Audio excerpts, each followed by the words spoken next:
Mark Harlan calls out a report about Utah and the other three corner schools leaving the Pac-12 to join the Big 12. And what is the state of Utah's wide receiver room as we approach spring ball? We'll talk about that and more on today's Locked On Utes. You are Locked On Utes, your daily podcast on the Utah Utes, part of the Locked On Podcast Network. Your team every day.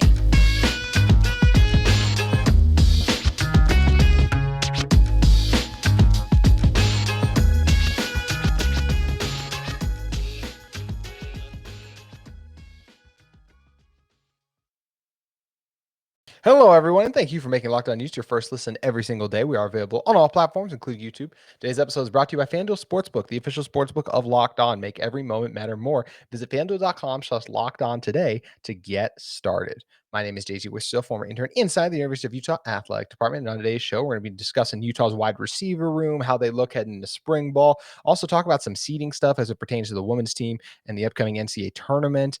And talking about the men's team, who is now in danger of missing out on the NIT. We're going to talk about if they'll get in or not at the end of the pod, but there's only one place to start, and that is with, of course, University of Utah Athletic Director Mark Harlan, who's been really quiet amidst all the noise of conference realignment, as that the athletic department should be. They should you don't want to talk about anything that's not facts or anything like that. So let the speculation and everything go. But you do want to shut down the things that get out there, right? Like the wild rumors that start to run or anything that get really crazy. That's when you eventually, I think the noise becomes too much. And as much as it's like, let's just stay quiet and everything will figure itself out, I think everyone in that position would get frustrated, as it appears Mark Harlan did at some reporting recently by CBS Sports, which, by the way, a lot of people have been talking about this. So it's funny that what finally broke it was CBS Sports. So Dennis Dodd of CBS Sports reported that the Big 12 readies to pounce on the four corner schools as doubt creeps in about the Pac-12's viability at CBSSports.com. So that was a story published by Dodd. And Mark Harlan was not a fan because he tweeted out, "Give me a break." So that is that kind of shows you where if you're a Utah fan, you should be feeling about Utah leaving for the Big 12 right now, to me. And I'm someone who's been like, I don't know, it could maybe happen. Like, it sounds like Utah is as committed to the Pac-12 as ever with a tweet like that, because I just can't see why Mark Harlan would tweet that out and then a month later Utah would leave and go join the Big 12. So to me, that just speaks volumes that this is enough of a thing where it's like, okay, this is getting out of control. This is not true at all. And we've heard off and on that the Utah has been committed to, and as well as the other schools have been pretty committed to the Pac-12. Now, I'm sure there's been conversations and things. I think it was last year there was lots of talk about Utah maybe going to join the Big 12 and everything. And as I said, I don't doubt that there's been phone calls, but based on a tweet like this from Mark Harlan, I feel like this means Utah is going to stay put in the Pac-12, and it makes a lot of sense. There was meetings in Las Vegas this past week, or excuse me, currently going on this week, as I guess it's Friday now, but I think a little bit earlier in the week, there were meetings amongst all the athletic directors and the president, George Goliakoff.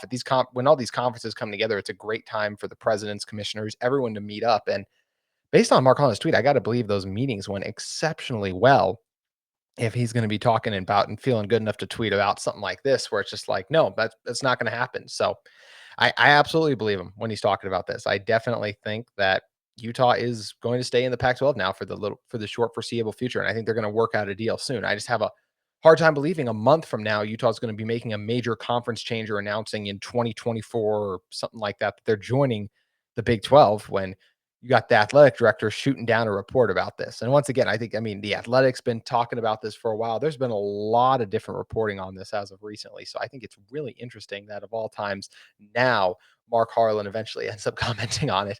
And it just kind of puts it to bed. And maybe that's because, as I mentioned, that maybe he does feel like things are in a good place. And I think with the Pac-12, I think there's a lot of positives to it, of why you would think like, hey, it gives us the best chance than a lot of these other places right now. So I think it makes a ton of sense for Utah to want to stay in the Pac-12, and this really just seems to kind of confirm it. Mark Harlan tweeting out basically like, nope, we're done. We're good. We're going to be staying put. And that's just how I take it. I know it's just give me a break, but that's how that tweet itself just speaks volumes to me. So I think it means everything. And I think that look, I'm sure there's going to be other Big 12 rumors and stuff like that, but I mean, I don't feel as motivated to talk about Utah going to the Big 12 anymore when the athletic director, one of the ones who's directly involved in that kind of a decision, is tweeting out that this is ridiculous. We're not leaving. For the four corner schools aren't going to be going anywhere. So whenever the people like the athletic director or anyone involved with the program or has close ties like that speaks, that's when you got to listen, because as much as reporters and everyone can get scoops and insights and everything like that, they're all trying to dig the stuff and get the stuff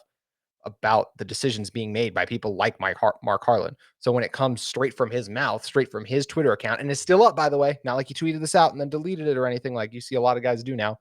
Once again, to me, that just speaks volumes. So I think that Utah will be remaining in the Pac-12. And yeah, some people could be like, you're overreacting to a tweet. Well, once again, these athletic directors are very careful with their words. They're not just going to tweet out any random thing. If there was smoke to this fire, we'd continue to hear radio silence from Mark Harlan and everyone else involved. So look, maybe there's a chance that like a Colorado would go back to the Big 12. I've heard that a little bit sometimes. You never know. But as far as it pertains to Utah, I feel like Utah's going to end up staying put and remaining in the Pac-12. And as I mentioned, a large part of the reason for that is this. It's also just so great always, because there are all these random reports and everyone's trying to get the scoop and the insight and everything. That's where I think it's so great that Mark Harlan is just a simple give me a break. Like he's just like, I'm done. I'm so tired of talking about all these rumors and everything. Eventually he just couldn't bite his tongue anymore and had to tweet something else. And look, it makes a lot of sense, because all you continue to hear is this noise and noise and noise. And when you actually know what's going on, like Mark Harlan does, all I can do on this podcast is speculate. I can have people on and talk with people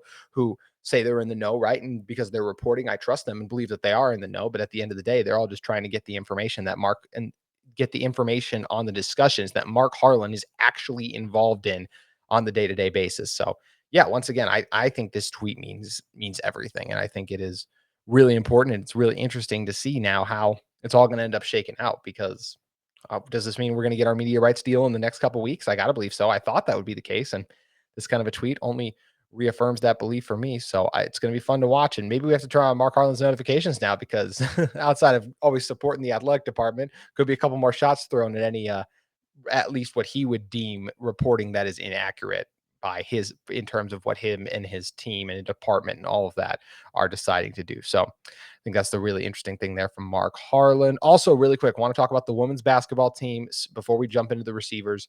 The women's team is right now, we're going to get it selection Sunday, right? So that's when we'll find out, be a 1 seed, a 2 seed, where they're going to land. I've been looking over and really thinking over everything, and just based on what I have seen, I think if Utah had won a couple games in the Pac-12 tournament, they really would have had a chance to solidify themselves as a 1 seed, but I don't think it's going to be the case. I think we are going to see South Carolina be the number 1 seed overall in this. UConn just won their conference tournament. They're 28-5, but once again, when that one extra loss, they're conference champions, something Utah was regular season conference champions, but they're not. When the tournament is where you put the most stock into. So that's where I think that UConn's got a great shot to go ahead of them. Indiana's had an outstanding season. I really like Iowa right now. I know they're another one. They have 6 losses. Utah just has 4, but man, when you look at what Caitlin Clark's doing right now and everyone on Iowa, I feel like that'll end up being the 4 seeds. It's going to be South Carolina, Iowa, Indiana, and then I'd go UConn. And I think Virginia Tech, Stanford, Maryland, and Utah will end up being the 2 seeds. And LSU's got a shot at that too. I mean, they are 28-2 overall, but LSU's played not a tough non-conference schedule at all. So I think that's why you've seen them get knocked a little bit too. But either way, I do feel like Utah will end up as a 2 seed. Would have helped to beat Washington State, but hey, that loss to Washington State isn't bad when Washington State was just so dang hot. They won the whole women's basketball tournament down in Vegas. So I think that's a positive plus for the Utes overall, that the team they lost to went on to win the tournament. Makes that a loss look a lot better than it would say they had lost and Washington State got blown out the next game or something like that. So either way, I think the women's team will end up being a 2 seed. I think they personally think they won't get the 1 seed. I would love it if they did end up taking it. And I think they have the edge out. If it comes down to, let's say the committee does, maybe there's other reasons they don't like those other teams and it comes down to Utah versus Stanford. I think they would like the fact that Utah won the most recent game in that one. But look, these committee meetings and everything can be really complex, and all the rankings and numbers and everything they look at, it all gets really mumbled and jumbled. But either way, I think that the Utah women's team is going to end up being the 2 seed in a 2 seed in the women's basketball tournament. And once again, I still feel like they got a great shot to make a deep run and potentially have a shot at winning the whole thing. Because once again, it always seems crazy, but then every year there's some team that surprises us and puts themselves in the running, the potential to make some noise and make history. So it's going to be fun to see if Coach Lynn Roberts and her squad will have a chance to do that. Also, shout out to Alyssa Peely. She was named to the finalists for the top player in women's college basketball. So congrats to her. And she has just had an outstanding season. You know who we hope has an outstanding season is the Utah wide receivers in 2023. We're going to preview them as we head into spring ball and talk about what we expect from that group in a moment. But first, I want to talk to you guys about our friends at FanDuel Sportsbook. We're past the midway point of the NBA season, and now is the perfect time to download FanDuel, America's #1 sports book. This is where the regular season really starts to heat up. Every game matters that much more because you're only down to the last couple. We're down to that last like 25% of the NBA season. So the players are going extra hard, and it's a great opportunity to cash in on these even more competitive NBA games at FanDuel. The NBA, a great place to bet on NBA action because new customers get a no sweat first bet up to $1,000. That's bonus bets back if your first bet doesn't win. Just download the FanDuel Sportsbook app. It's safe, secure, and super easy to use. Then you can bet on everything from the money line to points scored and threes drained. You can even do things like build your favorite bets throughout the week, like a 2x3, which is 2 3-pointers scored in the final 3 minutes, player props, points, rebounds, assists, so much great stuff, including the money line too. Plus, FanDuel even lets you combine your bets for a chance at a bigger payout with the same game parlay. So don't miss the chance to get your no sweat first bet up to $1,000 in bonus bets when you go to FanDuel.com/locked on. That's FanDuel.com/locked on to learn more. Make every moment matter more with FanDuel, an official sports betting partner of the NBA. Also, I want to talk to you guys about our friends at UCCU. UCCU is a great, reliable source for you guys to go over to and help out every day as dive into content. I just realized I closed out my ad read there. So just letting you guys in the curtain a little bit about why I'm trying to stall right now as I try to find and pull that back up. But let's talk to you guys now about the new offer from UCCU. UCCU has opened a brand new Vanch in Vineyard to celebrate. UCCU is giving away a 2023 Kawasaki Terry ×4 UTV. Also, with UCCU, one of the great things that new branch offers is all the benefits of a normal UCCU branch: multiple drive-up lanes, 24-hour ATM, and UCCU's brand new interactive teller machines, or ITM for short, which provide all the benefits of meeting with a real UCCU professional, either in the branch or right from your vehicle. It's a virtual connection to a remote teller with a highly personalized audio and video connection. So celebrate with a UCCU. Enter to win a 2023 Kawasaki Terry ×4 UTV. Winners will be announced in April, but the entry deadline is March 31st. Just days left for you to enter to win the 2023 Kawasaki Terry ×4 UTV. Stop by UCCU's new branch in Vineyard to enter. Win at UCCU.com. Hurry. You don't want to be a member of UCCU. You don't even have to be a member of UCCU to enter, and there is no purchase necessary. UCCU. Love where you bank. Alrighty. Jumping back into this one now to look at the state of Utah's wide receiver room. And overall, it's a really talented wide receiver room. I'm gonna take the headphones off. I think it's one of those things that I'm so used to having other people on, I need to worry about hearing them. I'm like, I can just roll without them for this episode. So let's talk about this wide receiver room, shall we? So the first thing that's exciting about the wide receiver group this year is that Alvis Whitted, the new wide receivers coach. You never know what a new coach, how he wants to change things up a little bit, how his new approach is going to be. So it's going to be fun when we do get the opportunity to talk to the players, to hear from them about the changes that Coach Whitted has maybe made, the things they're trying to improve on, do a little differently. So that'll be a lot of fun to see. And look, as we look ahead to the 2023 season, we know who the top two guys are, right? We know who the alpha dog is in the receiver room. It's Devaughn Vele, coming back after having his breakout season last year. Cam's favorite weapon on the outside as it pertains to the receivers. I do think his favorite target will be Brant Keithy now that Brant's back as one of the best pass catchers. Brant is going to go down as one of the pass catchers to ever come through Utah with all the records and everything he's amassed and all the unbelievable numbers he's put up. So yeah, Devaughn's going to be the guy, as we know. I think number 2 is Mony Parks. I think with Mony and the way he came on late in the season, that he had that huge, I think it was like a 49-yard catch in the first game against USC. And then obviously in the championship game, he had that, it was a 3rd and 19 he converted. And yeah, it was some tough tackling by the USC, or lack thereof tackling, I should say. I should have said bad tackling by the USC DBs. But I think that Mony Parks, and if he scored the touchdown on that one, I think Mony Parks has got the receiver 2 job pretty much locked up with the strides he made last season as an explosive threat on the outside versus you get Vele, who's like your true number 1, long, lengthy receiver, good route runner, good job adjusting the balls, big catch radius, versus Mony's the guy who can take it off. So then you get the battle for the 3 receiver spot. Is that going to be Emory Simmons, who's coming over after his breakout season in Indiana, in which he had over 400 yards? He was kind of the first addition that came in under Coach Whitted. Coach Whitted recruited him as Simmons was sitting in the transfer portal, and now Simmons comes in and looks to join him, be involved in this program. So I do think Simmons and Coach Whitted are going to have a pretty good, strong rapport. I think it's the reason that Simmons is there, because Coach Whitted is there. Before there was the change at Utah receiver coach, Utah was not interested in Simmons. So I think Whitted is a big reason why Simmons is there, and I expect him to have a nice start on it too. And the other guy's got a great shot is Makai Cope. Cam likes Makai Cope. We saw he made that unbelievable catch in spring ball last year. He was targeted a lot when he was in the game, almost came up with some huge grabs throughout the season. There was a big 3rd down against Oregon.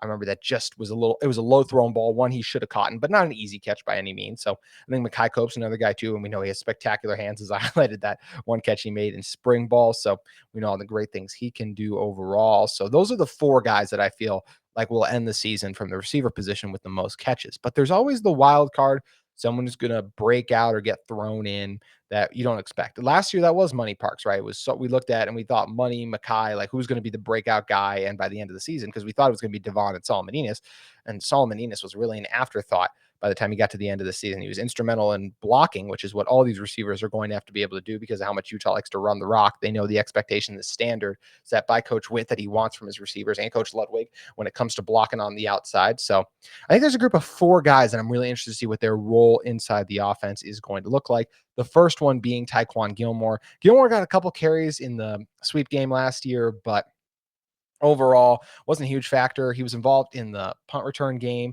a little bit too. He went to the College of Canyons from 2019 to 2021. And look, obviously last year didn't go his way, but I think he's a guy who's going to be committed, locked in during the offseason, working hard. And he transferred over here to try to help this to get on the field more and help his team win games. And I think he wants to catch balls on the outside as who wouldn't when you make a transfer and a switch like this? I think I'm really interested to see how he does during spring ball. Next, I'll go to 2 big signings from the 2022 class. I think we're all oohing and ahhing over the 2023 class. And there's a guy I'm going to ooh and ah over in a second from that class who's an early enrollee. But when you're talking about Sydney Mbanassor and Teo Johnson, I mean, these are 2 uber talented recruits. And I got to start with Mbanassor first because I'm a traits guy. I was a huge fan of DK Metcalf when he was coming out of the draft because you just don't see guys that big, that strong, that fast normally. That's Mbanassor. Mbanassor is 6'5", 216. He played in just 2 games, and I think he's just got all the traits and tools to be a great receiver. And I trust Coach Witt. I think that he earned the opportunity to get this job. He has some NFL experience. He has some experience with Wisconsin as well as produced a few successful receivers. And I think he's going to help get the best out of Mbanassor. And Mbanassor, I think he can be an absolute star if you can unlock him to his fullest potential. And I have no doubt he's working hard too, and he's going to be ready to go. And that's no slight at Teo Johnson either, who I think Teo Johnson could also be in for a big second year as a guy who kind of sat back last year, just kind of had to watch and learn from everyone. But the Twin Falls, Idaho native, 6', 184. He played in 4 games overall at the receiver, 1 on special teams, probably a little more refined as a route runner. He was rated the number 2 prospect out of Idaho in his recruiting class. So he's a guy with tons of potential too, really good route runner. I think he'd be an effective slot receiver for this team. So another interesting piece. And then the last guy we talked about is Mikey Matthews. Mikey Matthews, star receiver coming in for this team.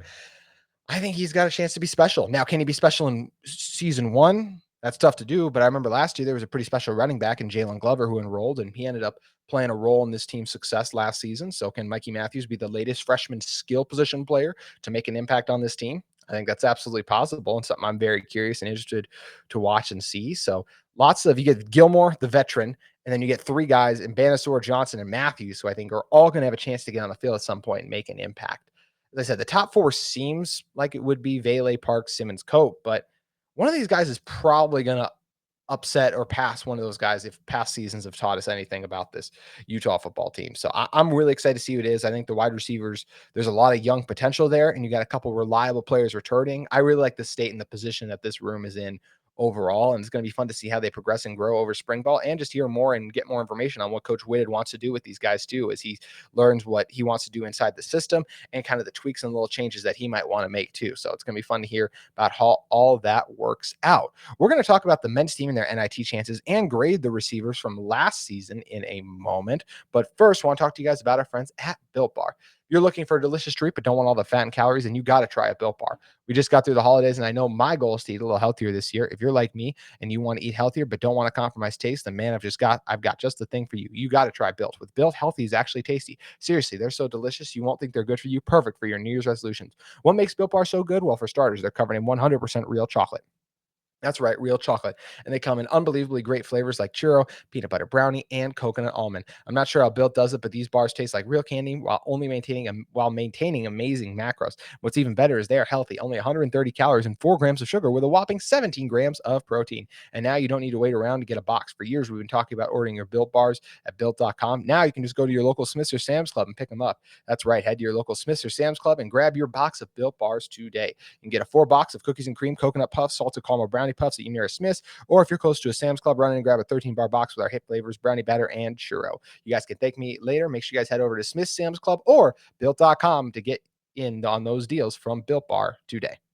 Alrighty, to close this one out, first let's grade the receivers from last year overall. There was a lot of hype and camp talk about how much more explosive the Utah offense was going to be, right? And that ended up not being the case, obviously. But still, guys produced. There was a lot of hype around Devaughn Vele. Devaughn Vele absolutely produced. Second on his team in receiving, had 695 yards overall, averaged over 12 yards of reception, 5 touchdowns. So Devaughn, the true alpha on the outside. Then you get a guy in Mony Parks who led this team outside of Thomas Yasmin, who really broke out. Yasmin had 13 catches for 301 yards. So he averaged 23 yards a catch, which we know about kind of some of those big plays he makes. And he is an explosive tight end, but I don't expect him to obviously maintain that number. That's a little unrealistic, especially with some of the tackling we saw by USC and kind of Colorado late in the season.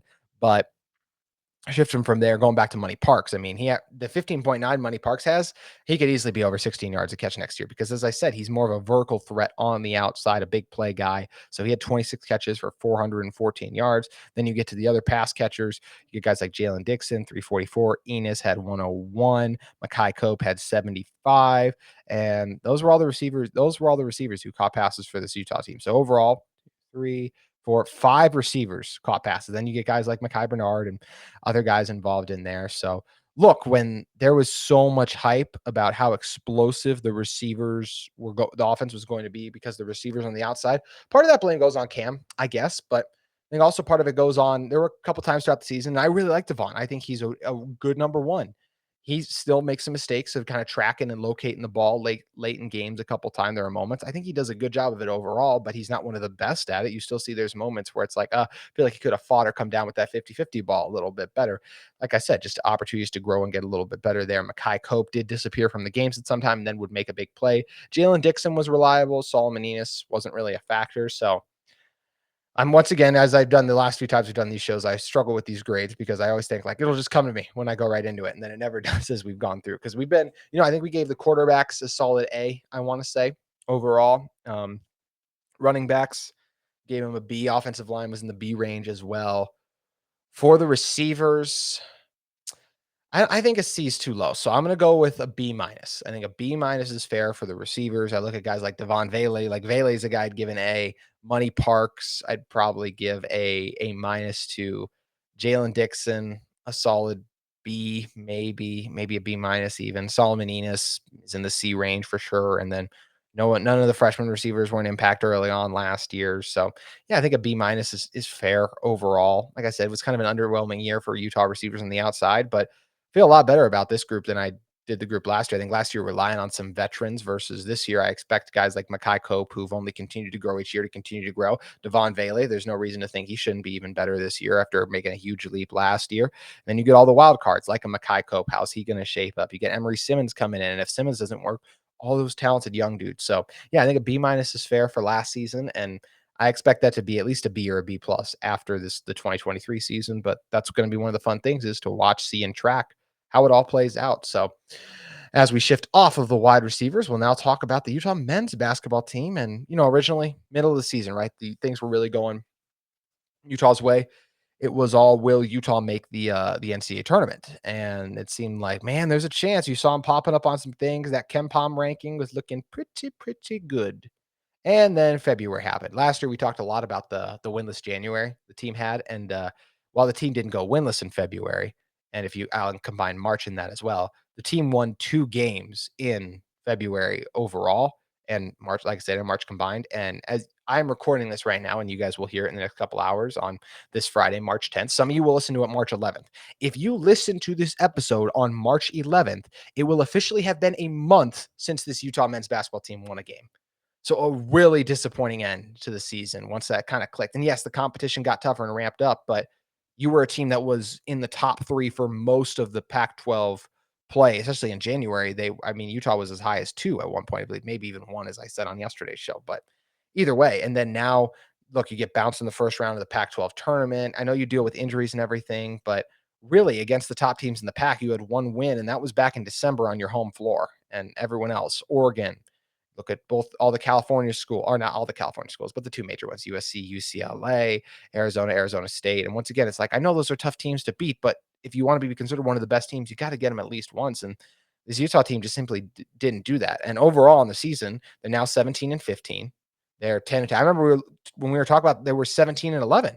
And it was like, man, I'm so encouraged about this team and the position they're in right now. And then boop, all losses. So 17-15, 10-10 in Pac-12 play. And once again, if you're listening to this on February 11th, it's been a month since the team won a play. So really a disappointing end.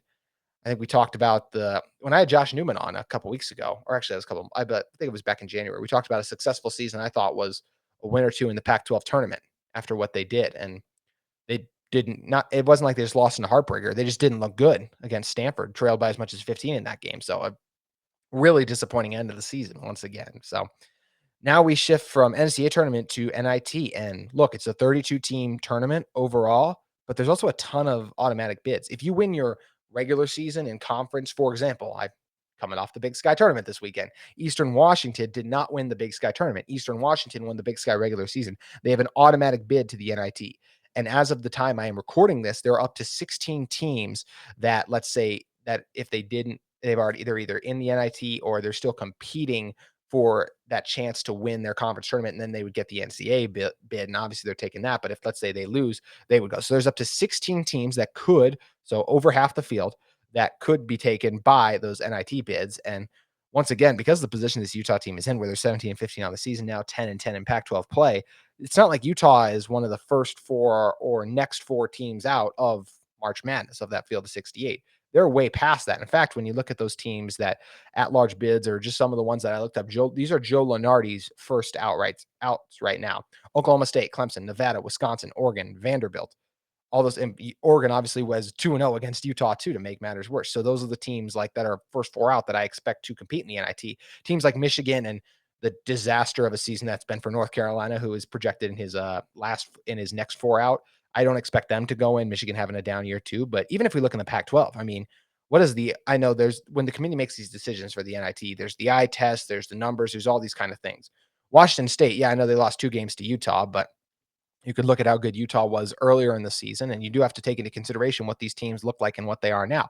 Washington State finished higher than Utah in the Pac-12 standings, has looked better the last month of the season. So I think you give Washington the edge there. Also, how about Stanford? We just saw that game with our own eyes. Which team would you rather put into the NIT? If I was a committee member unbiasedly, I would pick Stanford right now. They just beat Utah, and Utah hasn't looked good. And like we said, it's been a month since they won a game now. So yeah, the more I was texting with a friend about this, and we were talking about, like, I was like, "Oh yeah, Utah will be in the NIT," and then he was the one who first said to me, "I'm not sure." And as soon as he said, "I'm not sure," I started to look into it and research and really think about it more. And I'm like, "Oh man, he's right. I don't think Utah's going to make the NIT anymore." So really disappointing end to what for especially I think November was still a little murky with this team, but December and January were so much fun for this Utah men's basketball program, and then ends on such a stinker once again. So really disappointing end to what was in a lot of ways a fun season. It was still a step in the right direction. Once again, this Utah team only won 11 games last year. They've won 17 as of right now, and maybe somehow they do get in the NIT and can raise that up a little bit, but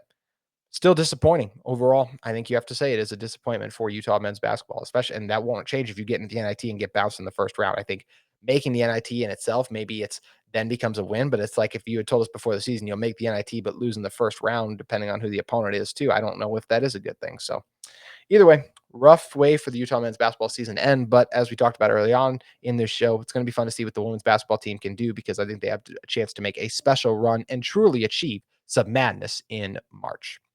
That's going to do it for today's edition of Locked On Utes.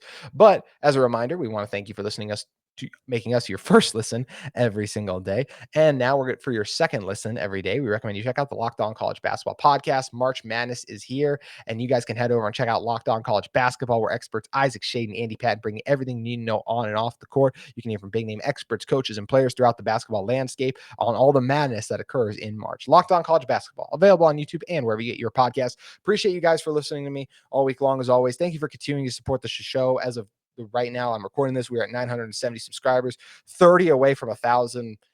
That's insane. Can't thank you all enough for helping us get closer and closer to that. And if you haven't yet, like, comment, subscribe to the show. Would love to interact with you guys in the comments, and can't thank you enough for your support. I hope you all have a fantastic weekend. Next week on Locked On Utes, we got to finish up with the tight ends in terms of spring ball preview. We'll also talk about the seeding shakeout for the women's basketball team's opponents.